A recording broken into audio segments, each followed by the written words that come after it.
Oras po natin sa buong Pilipinas. Meron tayong 4 na minuto makaraan ng alas 10 ng morning. Humanda na sa mga malalaking balita. Trending viral. Pinag-uusapan sa buong Pilipinas at buong mundo. Ronda Pilipinas Headlines.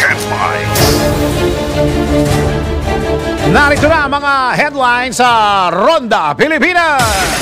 Ronda Pilipinas. Desisyon paboran ang pagpapalit ng liderato ng Senado o sa Senado pinanindigan ni Senador De La Rosa. Ronda Pilipinas. La Nina, may posibilidad pa rin maunsyami ngayong taon ayon po yan sa Pag-asa. Ronda Pilipinas. Panukalang universal pension para sa lahat ng senior citizen pasado na sa uling pagbasa sa Kamara. Ronda Pilipinas. At mamaya, negatibong epekto sa seguridad ng bansa ng pagdagsa ng mga Chinese students sa Cagayan, pinangangambahan. Alamin natin mamaya yan sa Siyaso. Ronda Pilipinas. Balita sa ibayong dagat, isa patay, 30 ang sugatan sa matinding turbulence na naranasan ng Singapore Airlines. Ronda Pilipinas. At balitang papalakasan naman, Coach Tim Cone umaasang makuha ulit si Japeth Aguilar at sinabing crucial part siya ng Gilas Pilipinas. Ronda Pilipinas. Showbiz, Nora Honor, hindi nakarating sa screening ng Bona sa Cannes Film Festival. Ronda Pilipinas. At mamaya sa NBI, naku, bawal ito segment, bastos na kainuman. Nako, alamin ang kaparusahan sa NBI. Naku, bawal ito. Ronda Pilipinas. At marami-rami daw ang benepisyo ng pag-smile o kaya pag-ngiti. Ay mamaya, let's prove it. Ronda Pilipinas. Ang mga malalaking mga balita, ang mga matitinding mga pinag-uusapan, ang mga maiinit at pinagtatalunang mga issue. Lahat hagip, lahat malalaman. Hindi lang sa buong Metro at Mega Manila. Kasama na ang buong Pilipinas. Hahagupit na ang mga malalaking issue sa Ronda Pilipinas. Live na live sa DWIZ AM Metro at Mega Manila. Naka-live din sa DWIZ News FM Regional Stations. Naka-live din sa Radyo Ronda AM Radio sa Pilipinas. Live ding mapapanood sa Aliw 23 Free TV. At naka-live din sa lahat ng DWIZ Digital News accounts, Facebook, YouTube at DWIZ News website. Ronda Pilipinas. Wala nang mahuhuli sa balita. Wala nang maiiwanang issue na hindi mo alam. Ngayon, updated ka na sa Ronda Pilipinas. Kasama si Dennis Antenor Jr. Ronda Pilipinas.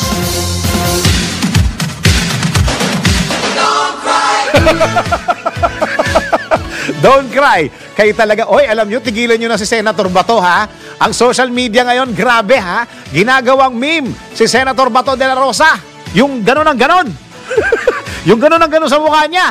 Ay, naku, kayo talaga. Yung mga netizen talaga, pinagtitripan ninyo, ha? Hanggang sa mga dialogue nila, Bea Alonzo at John Lloyd Cruz. Andun sa gitna, si Senator Bato. Kayo talaga. Siguro isang panawagan, ha? Tigilan nyo na si Senator Bato. Kawawa naman. Kayo talaga. Ano-anong pinagagagawa ninyo? Ang pinagagagawa nyo sa video ni Senator Bato, saan-saan nyo nilalagay? Ha? Meron pa isa doon, yung nasa gitna ng sinihan. Tapos nanonood nung umiiyak si John Lloyd. Ay, naku, kayo talaga. Magandang araw, Pilipinas, Luzon, Visayas at Mindanao. O, yung tugtog natin, Don't Cry. O, alam niyo na siguro kung kanino i-dedicate dyan. Okay, live na tayo sa DWIZ 882. And of course, live din tayo sa DWIZ News FM Regional Stations at Radyo Ronda. At sa lahat ng mga ginagawang radyo kanila mga TV, Aliw Channel 23. Ako ang iyong magiging tagapagbalita. Ako si Dennis Antenor Jr. Ronda Pilipinas. Tingnan natin, ha? Kung ngayong hapon, iiyak ang langit. Si Senator Bato pa rin, ano? Ang ating magiging weather we like it or not, binabantayan ng Pag-asa ang cloud cluster sa silangan ng Mindanao. Ito'y dahil may potensyal itong maging low pressure area o maging tropical cyclone sa mga susunod na araw po ito.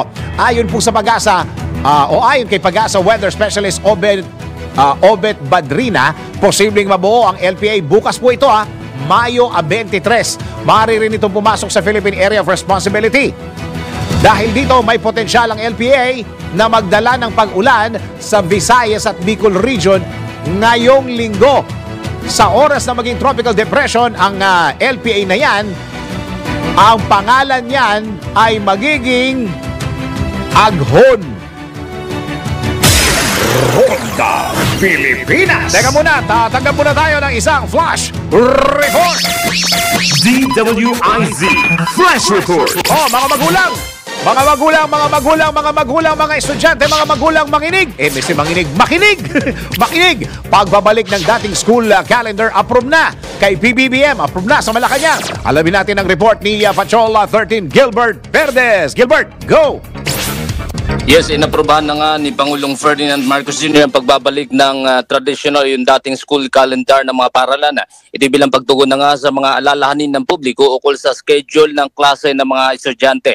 Dahil dito, arangkada na ang pagbubukas ng klase para sa school year 2024 to 2025 sa July 29 huyan ngayong taon. At magtatapos naman ito sa April 15, 2025. Ito'y magpapasimula na nga ng unti-unting pagbabalik ng taon ng paaralan o yung school calendar na gagawin na nga tuwing Hunyo kada taon hanggang sa Marso ng susunod na taon. Nabatid na bago ito ay nagpulong sina PBBM at Vice President at Deputy Secretary Sara Duterte sa Palasyo ng Malacanang upang talakayin nga ang naturang usapin. Patrol 13, Gilbert Verdes para sa himpilang Gilbert.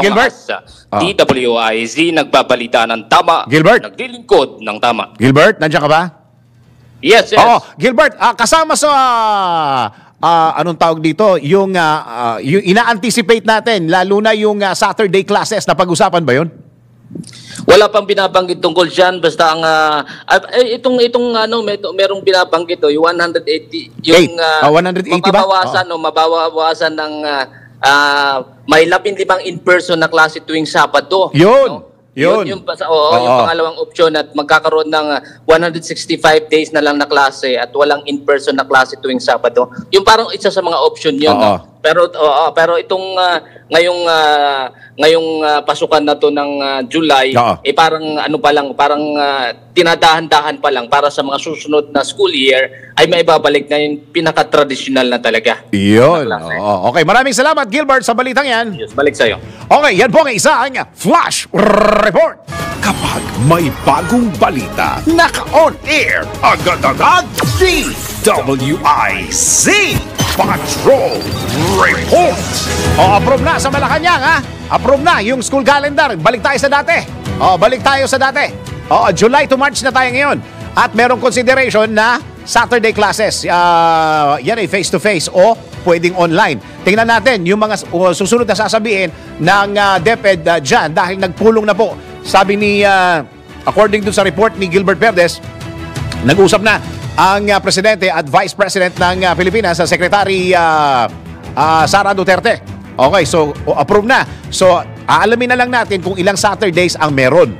Basta makakuha natin yung 180 plus na yan. Okay? Okay, balikan na natin ang mga balita tungkol kay Bato. Ronda Pilipinas. See? Pinanindigan ni Senador Ronald Bato de la Rosa ang desisyon niyang paboran ng ang pagpapalit ng liderato ng Senado. Sa panayam ng DWIZ, sinabi ni Senador de la Rosa na wala siyang pinagsisisihan. Ulitin natin, wala siyang pinagsisisihan sa pagpirma para mapababa sa pwesto si dating Senate President Juan Miguel Zubiri. Iginit ni Senador de la Rosa na wala siyang dapat ikahiya dahil normal lang ang pagpapalit ng liderato ng mataas na kapulungan. No regret dyan dahil bago ako nagdesisyon, nagdasal ako talaga. I told the Lord, come Holy Spirit, please guide me in my decision making. So no regret po ako. No regret po ako sa aking decision. Pinag-isipan ko yan at pinagdasal ko yan. Pero sabi yata niya, wala na siyang magagawa doon dahil nakita niya na yung 14. Oo, yun yung, di ba, sinabi niya.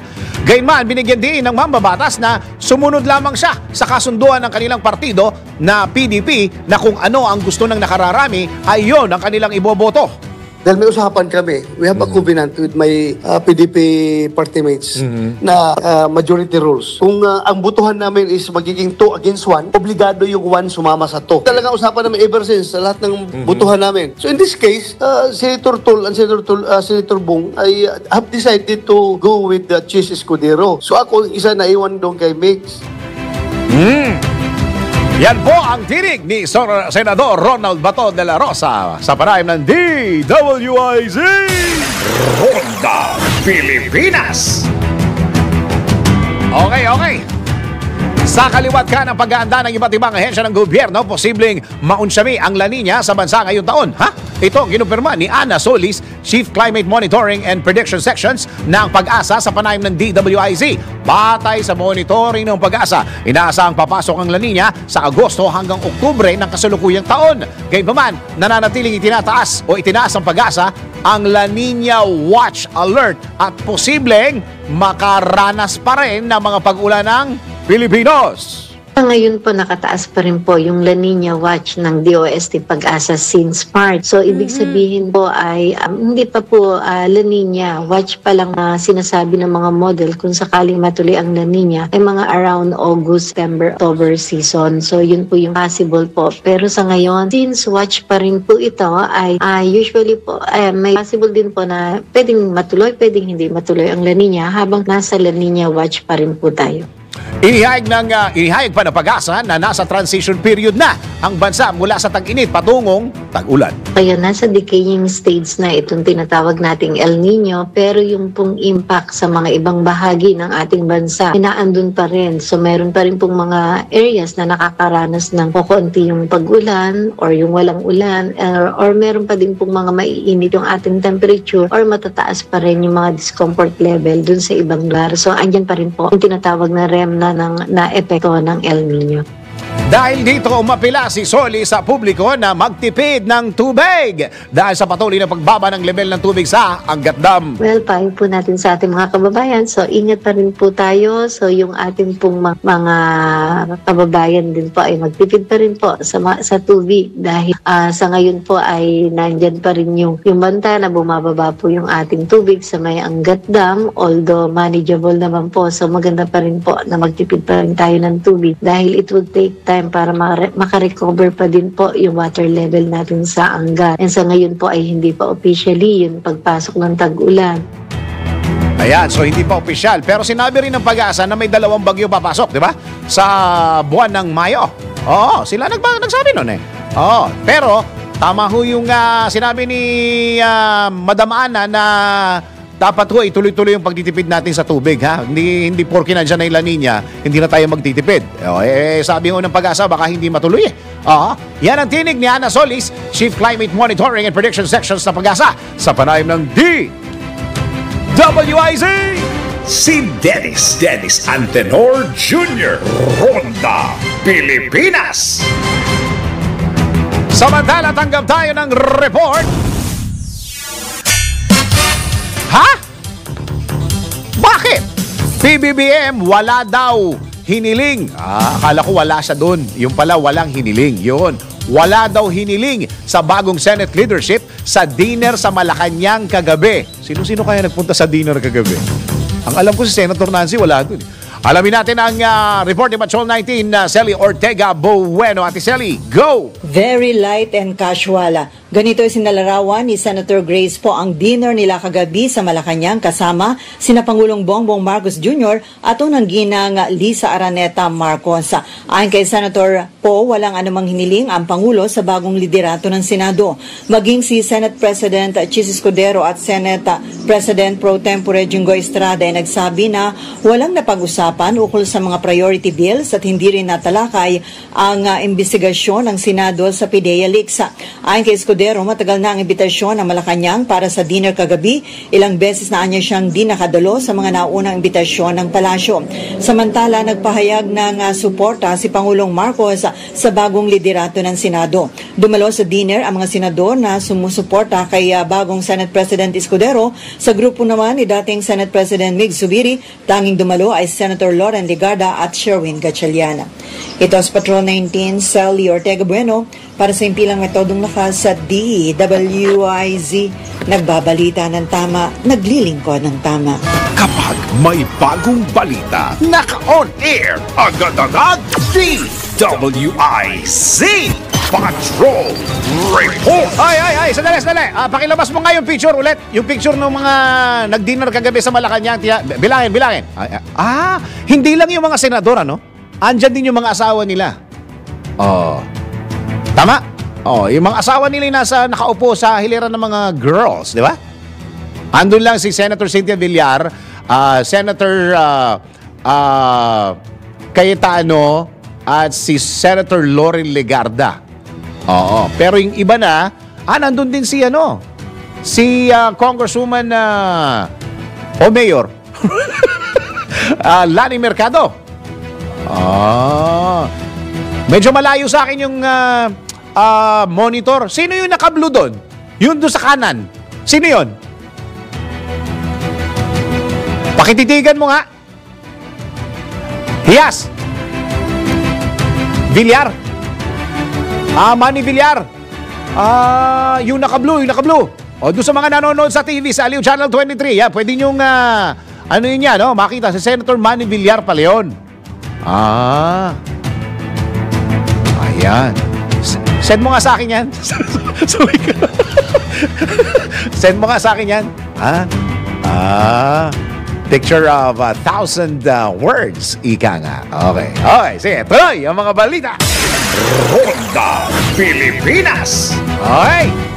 Akala ko, bago mag-break ang Senado, wala nang masyadong pangyayari. Yung pala, may nangyari pa rin.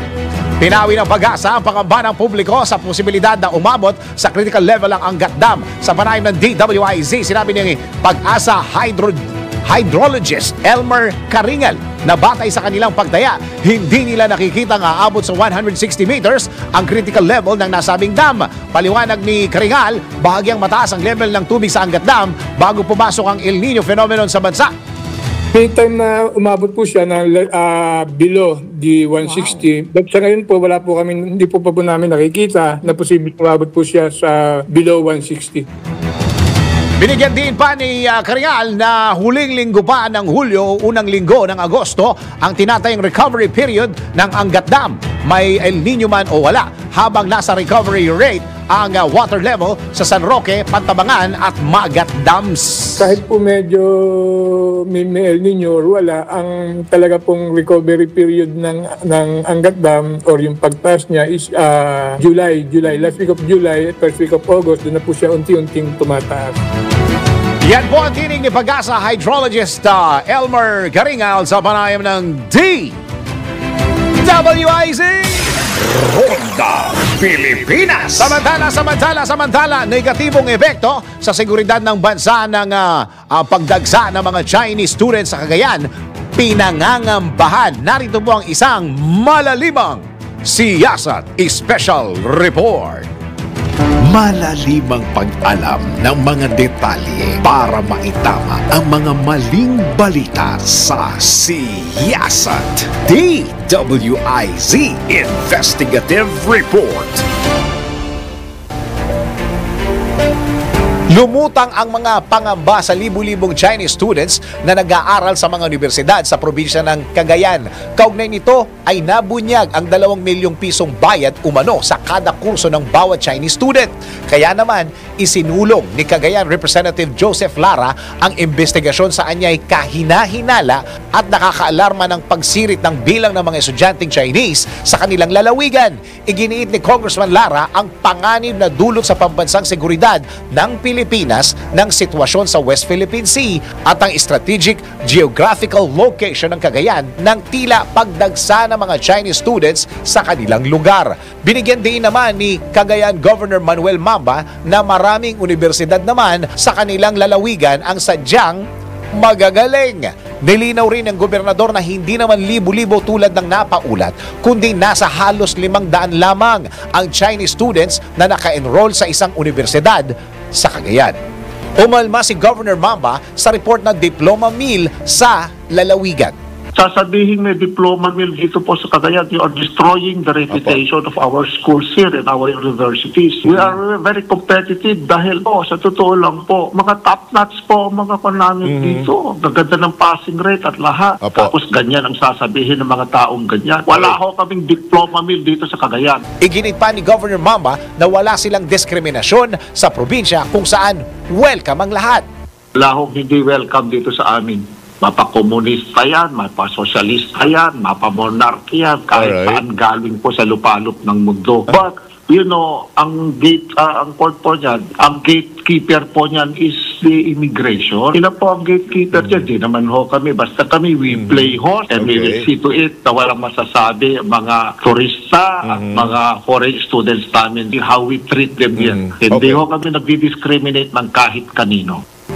Sinuportahan ni Tugigaraw City Mayor Myla Tingke ang pahayag ni Cagayan Governor Manuel Mamba laban sa mga duda sa pagdagsa ng mga estudyanteng Chinese sa kanilang teritoryo. Tinawag na unfair ni Mayor Ke ang pagbusisi sa mga Chinese students sa lungsod at walang anumang basihan ang iginigit na banta ng mga ito sa national security. Sa katunayan, ipinagmalaki ni Mayor Ke na sa Tugigaraw matatagpuan ng mga universidad na kilala na kinikilala ng CHED bilang Centers of Excellence na malakas na pang-engganyo sa mga dayuhang estudyante. Iginiit ng alkalde na nakakalungkot ang ginagawaan niyang pagsira sa kanilang lugar sa gitna na rin ng pagsusumikap nilang i-promote ang educational tourism. Naniniwala naman si Congressman Robert Ace Barbers na may national security issue na nakapaloob sa nasabing usapin. Dapat anyang ayusin ng mga local official sa Cagayan ang sitwasyon, lalo na't mismong ang kongresista rito ang nagbunyag sa usapin. Bukod rito, ipinaabot ni Congressman Barbers ang duda sa bihasang pagsasalita ng Ingles ng Chinese students na nag-aaral o nagmamasteral sa ilang universidad sa Cagayan. National security kasi ang involved dito. At hindi tayo pwede magpapetik-petik dito. Dapat dito nga, mas maduda tayo, mas malakas ang ating pang-amoy. Dahil sabi ko nga, this is national security. At hindi ito basta-basta dapat nating i-ignore. Tayo unang-una, bakit ganyan karami? No? Pangalawa, currently, libo-libong estudyante nag-enroll. Pangalawa, hindi naman nag-a-appear doon. Pangatlo, hindi naman marunong mag-English. Diba? How can you take your masteral kung hindi ka man lang marunong mag-communicate ng medium of language is English diba? The medium of communication in a masteral course sa mga educational institution ay English. Kung hindi ka marunong bumigkas ng English na salita, kahit isang sentence lamang, ano ka makakapasa sa iyong sa iyong masteral, di ba?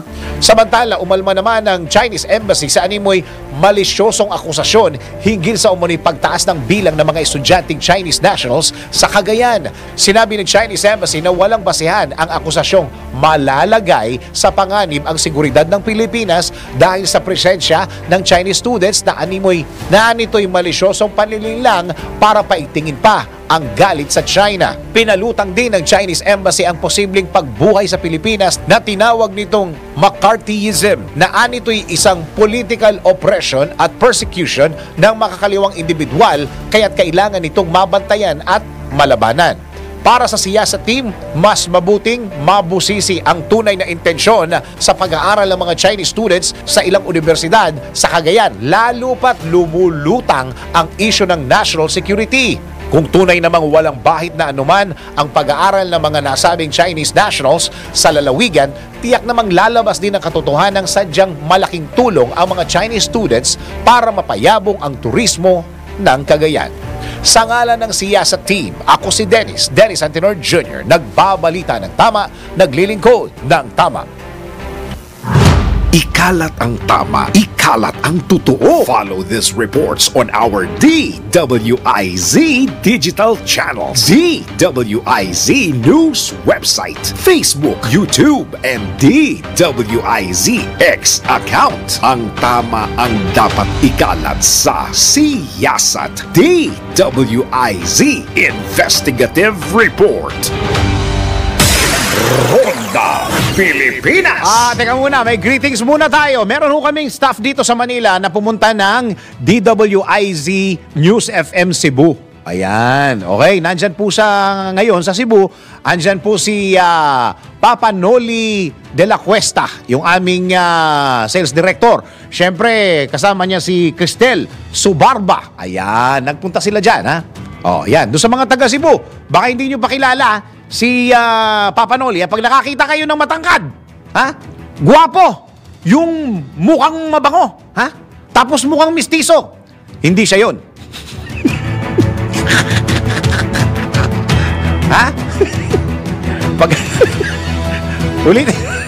Pag nakakita kayo ng mabango, ha? Mistiso, kahit kilikili ang bango-bango. Hindi siya yun. Oo, malamang, mali kayo. Ikaw talaga, yung mga sinasabi mo sa akin, Hiyas, baka magalit si Noli sa akin ito, ha? Ikaw talaga, oh. Ayan, magandang araw sa mga taga DWIZ News FM Cebu, yung staff natin dyan. Andyan si Papa Noli. Hindi nyo kilala?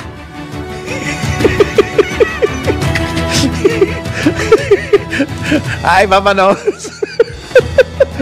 Oh, kumusta kayo mga kastig? Gawin nating mas exciting at astig na astig ang araw mo gamit ang Arena Plus app. Dahil sa Arena Plus, astig ka sa sports. Ang Arena Plus, ang hottest online sports sa betting platform na talagang magpapabago sa paraan mo ng pag-i-enjoy sa mga paborito mong laro. Sa mga fans ng NBA, ha? Free mong mapapanood ang NBA playoffs sa arenaplus.net. Maaari ka pang manalo ng iba't ibang papremyo kagaya ng sapatos, telepono, motorsiklo at brand new car. Lahat ng yan ipamimigay sa Arena Plus NBA Playoffs Lucky Draw up to 64 million pesos worth of total prizes. Bukod sa NBA, pwede mo ring masubaybayan ng mga live games ng local at international sports kagaya ng PBA, PVL, soccer, basketball, volleyball, boxing at marami pang iba. But that's not all. Kasama sa magbibigay ng saya sa inyong gaming experience ang official astig endorsers na sina Scottie Thompson at NBA star Jordan Clarkson. Kaya ano pang inaantay mo? Download Arena Plus app sa App Store or Google Play or manood ng libre sa arenaplus.net. Dahil sa Arena Plus, astig sa sports. Keep it fun. Game responsibly. Ronda Pilipinas. Pilipinas, ang ating oras. Yan, naalay natin sa mga taga Cebu. Yan. Ang ating oras, 32 minuto makaraan ng alas 10 ng morning. Si Dennis Antenor Jr. Ronda Pilipinas. Tuloy-tuloy mga balita at impormasyon sa Ronda Pilipinas. Pag-usapan pa rin natin yung mga nangyari. Ay, naku, palagay ko matagal-tagal pag-uusapan to. Lahat ng mga tindahan, tumpukan sa social media, sa mga marites, mga pakito. Alam niyo yung pakito? Pare, pakikwento. Yung mga lalaking chismoso. Oo. So, nasa linya po natin ang Senate Minority Floor Leader, si Senator Coco Pimentel. Senator, magandang araw po. Magandang araw, Dennis, at sa lahat po ng nakikinig po. Senator, kayo po ba ay handa ng, ang ibig sabihin ba nito, lalaki na ang minority dahil i-welcome na po natin yung grupo po ni Senator Migs sa minority, Senator? Well, siyempre, sa Senado kasi, ano naman yan ang tawag yan, self-identification. Ikaw naman magsasabi kung saan ka. Tama. Majority ka ba o minority ka? So, welcome lahat. Ganyan ang attitude naman ng parehong kampo. Welcome lahat.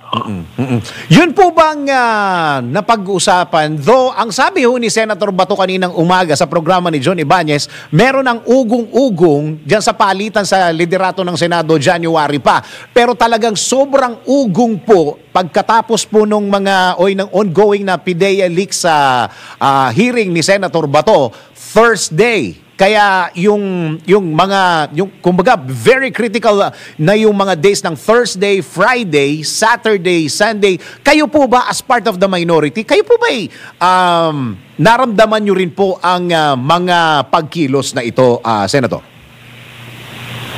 Wala akong naramdaman kasi siguro hindi kami ini-involved. So, pero hindi ko rin alam paano nasabi ni Senator Bato na may naramdaman siya nung first hearing ng PIDEA leaks. Kasi kung may naramdaman siya, dapat na mararamdaman din namin yun. Kung ramdam lang, ha? Pero siyempre, kung mga plano, sekretong tawagan yan eh. So, hindi kami involved dyan. Pero itong change ngayon, over the weekend, nalaman ko, in-inform ako. Hindi yung naramdaman ko. Na-inform lang ako. Opo. Senador po yung nag-inform sa inyo? Mas marami kami mga tawag-tawag, ganyan. So, hindi yun So, ang sabi ko nga, medyo maganda rin ang pagkatago kasi kinailangan pang i-inform yung iba eh. Hindi namang nagmamasid din naman kami diyan. So dapat, 'di ba, kung obvious yan, naramdaman din sana namin, 'di ba? So ibig sabihin, magandang pagkakaplano nito, Senator. Maganda pagkatago at saka disiplinado. Kung sino man ang nagplano, disiplinado sila.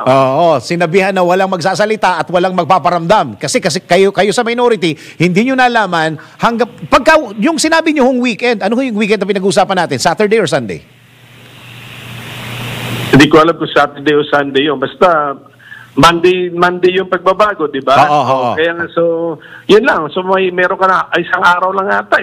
Sunday yata yun. Sunday, Kasi ang, Sunday, sabi ho ni Senator Migs, Sunday ho yata, wala nang nagre-reply sa kanya nung mga nag-text ng Thursday at saka Friday na 100% na susuportahan siya. So kung meron na nag-text sa kanya ng Thursday o Friday, nararamdaman na nila ng Thursday o Friday. Pero alam, kasi sa majority group sila eh. Diba, meron din, ang majority group kasi meron din yung mga Viber group, may mga ganyan sila eh. Siyempre hindi kami kasama doon yung minority. Opo. Kayo po, Senator Coco Pimentel, kayo po ay naging Senate President din eh.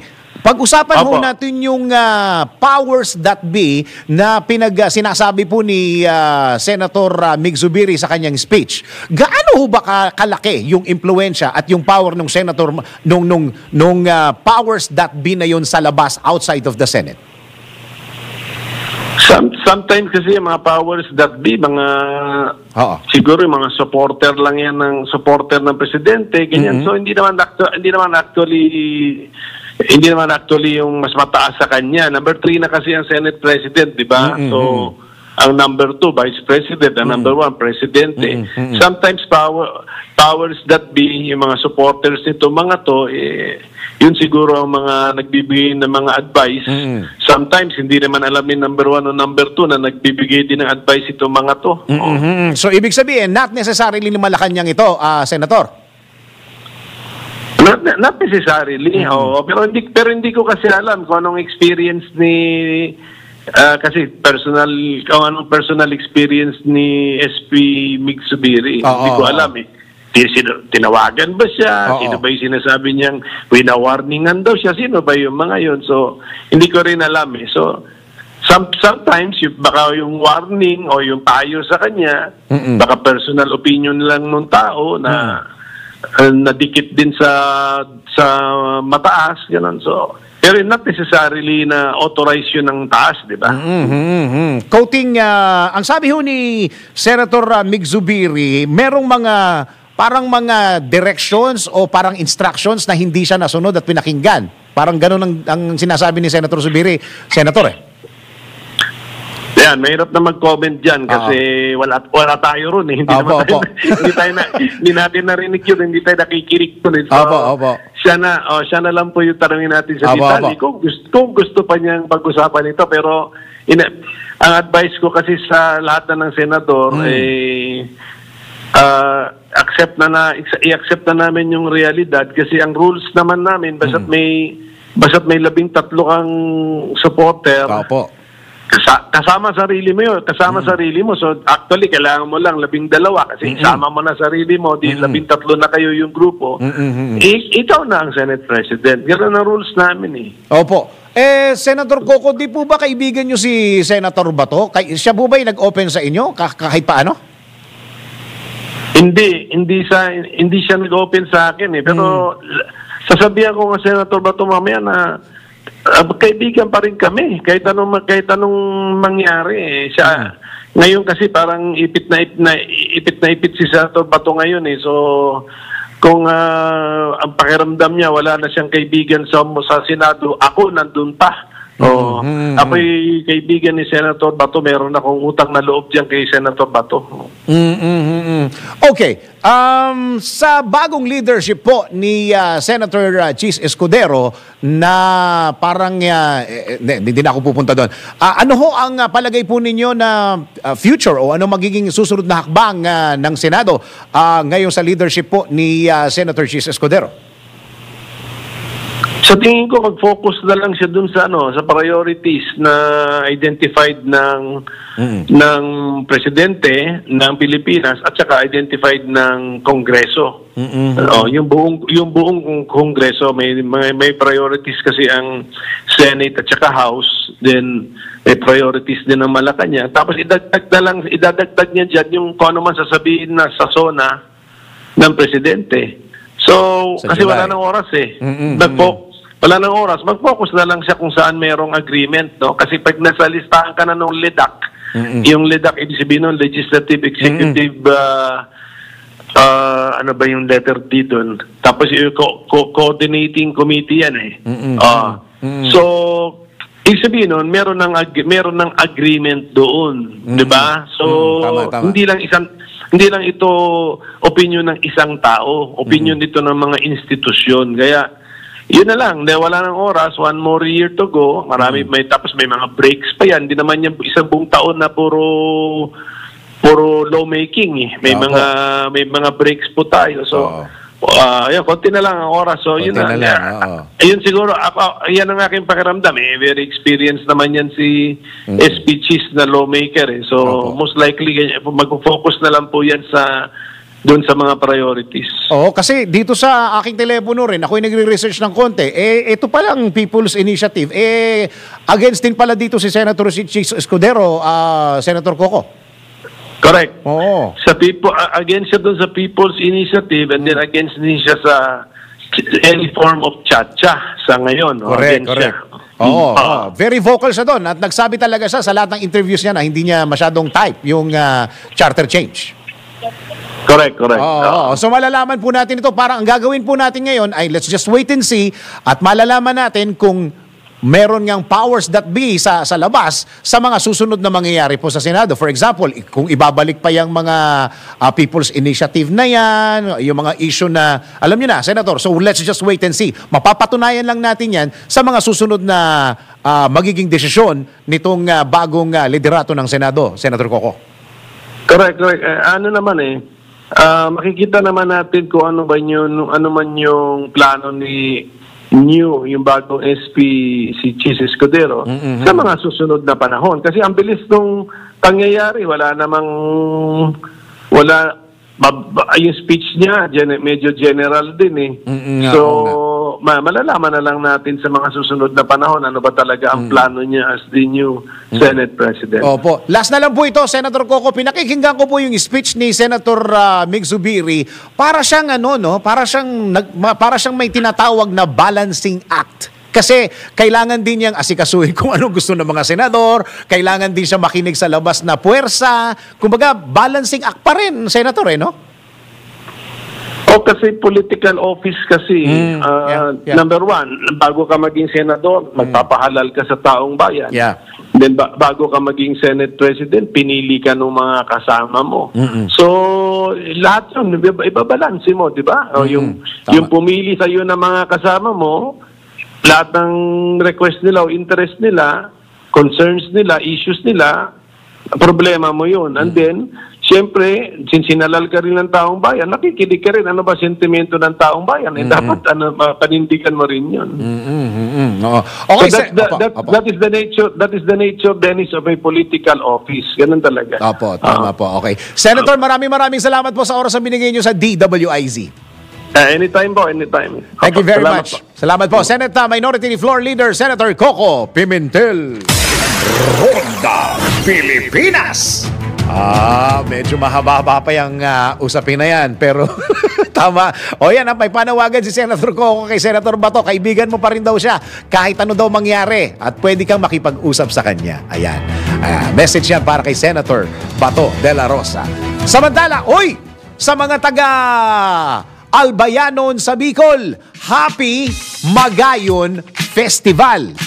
Sa mga nahihirapang mag-isip ng ihahanda sa mga paparating ninyong celebrations like the fiesta. Siguradong mabubusog ang inyong mga bisita, yung mga loved ones ninyo sa Comea.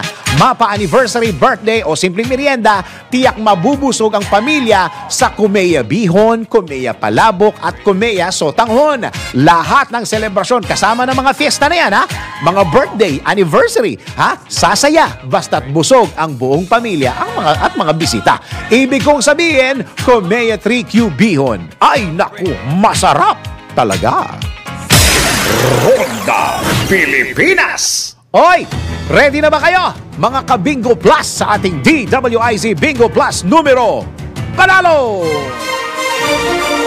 Kombinasyong tama, malaki ang tama. Makinig mabuti dahil babanggitin na ng DWIZ. Announcer ang tamang kombinasyon ng letra at numero. DWIZ. Numero panalo. Hatid ng Bingo Plus. Bingo sa saya, plus sa panalo. Meron kang chance manalo ng 1,000 pesos, 500 pesos kapag tama ang 5 letter and number combinations mo at another 500 pesos kapag meron kang Bingo Plus app. Simple lang po ang manalo. Ano po? Kailangan mo lang abangan ang 5 letter and number combinations sa mga programa ng DWIZ at i-text ang sagot sa 0960-880-6424 kasama ng inyong pangalan / edad / address / ang 5 combinations of the day. At para sa ating ikalawa lang to pangalawang kombinasyon for today sa letrang I, 23. 23. Channel 23 Abangan mamaya sa Balitang Bayan ng ikatlong kombinasyon. Tandaan, pag bingo sa saya, plus sa panalo. Kung nakalima ka na, pwede mo nang isend sa text number na binigay ng DWIZ announcer o kaya i-PM na sa DWIZ Facebook. Kung hindi pa, wait pa ng ibang kombinasyon hanggang makumpleto ang 5 numero panalo. Hatid ng Bingo Plus. Bingo sa saya, plus sa panalo. Ronda Pilipinas. Pilipinas! Ang ating oras 8 minuto bago mag-11 ng morning. Ronda Pilipinas. Tuloy-tuloy mga balita at impormasyon sa Ronda Pilipinas. Tagap tayo ng isa pang report. Isang senador blanco sa paghingi ng tawad ng mga senador na sumama sa pagpapatalsik kay dating Senate President Zubiri. Hindi pa tapos to, mahaba-haba pa ito. Patrol 19, Sally Ortega Bueno. Ate Sally, go! Okay, laisipan para dito kay Senator Nancy Binay yung paghingi ng tawad kay dating Senate President Juan Miguel Zubiri na mga dati nilang kasamahang senador. Makaraan silang makiisa sa mga nagsagawa ng kudeta. Sinabi ni Senator Binay na matapos ang pagbabago ng liderato ng Senado noong Lunes, lumapit ang mga kasamahan nila kay Zubiri para humingi ng paumanhin at nagpaliwanag ang mga ito. Iginit na senadora na kung may nagawang mali si Zubiri sa kanilang mga kasama, bakit sila humihingi ng dispensa, kaya malaking katanungan anya sa kanila ay kung ano ang naging mali ng dati nilang leader. Nagpasiring pa si Binay na akala niya ay tunay silang magkakaibigan dahil maganda ang naging samahan nila sa nakalipas na 7 taon. Tiniyak naman ni Binay na nananatili ang suporta ng kanilang grupo kay Zubiri. Bukod kay Binay, nananatiling kasama ni Zubiri sina Senator Loren Ligada, Joel Villanueva, J.V. Ejercito, Sani Angara at Sherwin Gatchaliana. O narito sinabi ni bagong Senate President Chis Escudero na may mga concerns, issue at agam-agam sa dating Senate leadership ang mga senador na sumuporta sa kanyang pagupo bilang Senate President. Maliban naman kina Ligada at Gatchalian, hindi na dumalo sa imbitasyon sa dinner kagabi sa Malacanang ang mga miyembro, mga kagrupo nitong si Zubiri. Samantala, sa mga oras na ito ay muling humaharap sa investigasyon ng Senate Committee on Women itong controversial na si Bamban Tarlac Mayor Alice Guo. Nagsorry si Mayor Guo kay Senator Risa Ontiveros dahil hindi daw siya nakasagot ng maayos sa mga tanong sa nakalipas na pagdinig. Hindi daw kasi siya sanay na maraming tao at maraming kamera. At kinumpirma ni Mayor Guo na ang nanay daw niya ay housekeeper o kasambahay ng kanyang amang Chinese at ito daw ay minsan ay hindi niya nakita dahil iniwan daw siya matapos ipanganak. Ayon dito kay Mayor Guo, 19-year-old o noong 2005 niya nalaman na kasambahay ang kanyang ina nang kumuha daw siya ng birth certificate para sa pagkuha ng pasaporte. Pero sabi ni Senator Raffy Tulfo, inconsistent yung mga inihahayag daw nitong Mayor Guo dahil nung una, sinabi niya 2003 nung malaman niya na ang nanay niya ay kasambahay, bandang huli, sinabi niya ay 2005 pala. So sa mga oras nito ay nakafocus ang pagtatanong ng mga senador, may kaugnayan nga sa pagkatao nitong si Mayor Alice Guo na ang sabi niya ay lumaki siya na hindi niya nakita yung kanyang biological mother at na buhay daw siya na nag-iisa na kung saan natutunga daw siya na mag-inject ng mga alagang baboy at sinabi niya na iniwan din siya ng kanyang ama dahil may iba itong mga kinasama sa buhay o may iba itong asawa. Ito sa Patrol 19, Sally Ortega Bueno, para sa himpilang metodong lakas sa DWIZ, nagbabalita ng tama, naglilingkod ng tama. Ronda Pilipinas! Yun! Makikipagkwentuhan sana ako kay Ate Selly. Nako, sige. Oy, teka muna, hi muna. Magandang araw sa lahat ng mga nakikinig at nanonood sa PCSO. PCSO, pinalawig ang mga requirements pinalawig ang requirements para maging partner ng ahensya sa pagtulong. Narito ang report.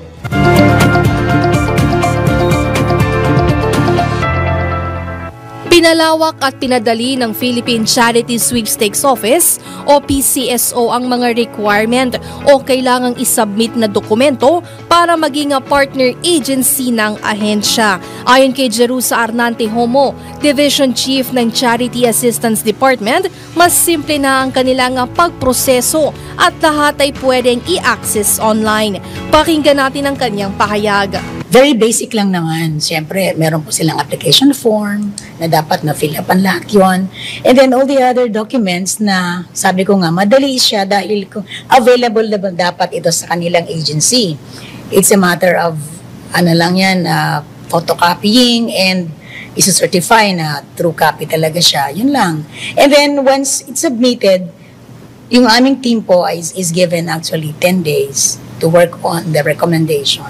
Dapat ma-submit namin yan sa aming manager para ma-endorse na siya, ma-approve ng board so far. So, ang ibig sabihin po, hindi ganun katagal siya. Pag nag-submit sila, agad-agad, mapaprocess siya para ma-release agad yung fund. At sila ay meron lang 1 taon to use the fund. At yan ang report na hindi umuurong sa pagtulong. Maine Barreto nagbabalita ng tama, naglilingkod ng tama. Alam nyo ba na ang katumbas ng bawat taya sa Philippine Charity Sweepstakes Office o PCSO ay kawang gawa? Sa bawat ticket mo, siguradong may matutulong ang Pinoy sa kanilang pangangailangan medikal. Dahil sa PCSO, basta kawang gawa at pagtulong, hindi kanila uurungan. Kaya palaging tandaan, ang bawat taya may kawang gawa. Ronda Pilipinas! Para sa ating balitang sports naman, Coach Team Co umaasang makuha ulit si Japeth Aguilar at sinabing crucial part siya ng Gilas Pilipinas. Sports news mula kay Daryl Justin. Sa mundo ng palakasan, ang latest malalaman sa DWIZ Sports News. maglaro at i-represent ang red, yellow and blue sa international basketball stage. Yan ang hangad ngayon ni Gilas Pilipinas head coach Tim Cone para kay PBA star Japet Aguilar, kung saan si Cone at Aguilar ay nakatutok ngayon sa semi-final match ng Barangay Ginebra kontra sa Meralco Bolts. Sinabi ng winningest coach in PBA history na tinitignan nilang maipasok si Japet sa 12-man pool ng national team. Dagdag pa ni Cone, sacrificial si Japet. Alam ng manlalaro kung kailan siya kailangan sa court. Hindi hinahangad na laging nasa forefront, kaya isa siyang magaling na teammate. Matatandaan na noong Pebrero, sumalang si Aguilar upang punan ang pangangailangan ng Gilas dahil injured sina Junmar Fajardo at AJ Edu. Nakatakdang mag-convene ang Gilas sa second half ng Hunyo para mag-prepare sa 2024 FIBA Men's Olympic Qualifying Tournament or OQT sa Riga, Latvia na magsisimula sa July 2. That portion was brought to you by Arena Plus. Sa Arena Plus, astig sa sports. Download Arena Plus app now in App Store or Google Play. You can watch it also on arenaplus.ph. Ronda Pilipinas. Yon! At bago tayo magpaalam, tayo munang patama quote. Ang ating patama quote for the day ay, piliin mong maging magiting kesa matapang. Di ba iisa lang yun? Magiting at saka matapang? Sa bagay kasi yung pagka magiting parang ano yan eh, heroic eh, di ba? Parang may pagka ano yan, may pagka makabayan. Oo. Kumbaga, yung magiting merong rason, hindi lang basta nagtatapang-tapangan. Oh, yun. Okay, yan ang kabungan ng mga balita at impormasyon sa Ronda Pilipinas. At naalala ko na naman si Senator. Oo.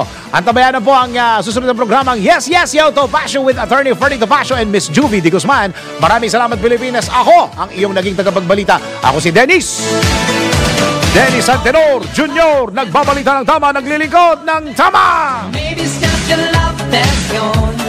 Ang mga malalaking mga balita, ang mga matitinding mga pinag-uusapan, ang mga maiinit at pinagtatalunang mga issue. Lahat hagip, lahat malalaman. Hindi lang sa buong Metro at Mega Manila. Kasama na ang buong Pilipinas. Hahagupit na ang mga malalaking issue sa Ronda Pilipinas. Live na live sa DWIZ AM Metro at Mega Manila. Naka-live din sa DWIZ News FM Regional Stations. Naka-live din sa Radyo Ronda AM Radio sa Pilipinas. Live ding mapapanood sa Aliw 23 Free TV. At naka-live din sa lahat ng DWIZ Digital News accounts, Facebook, YouTube at DWIZ News website.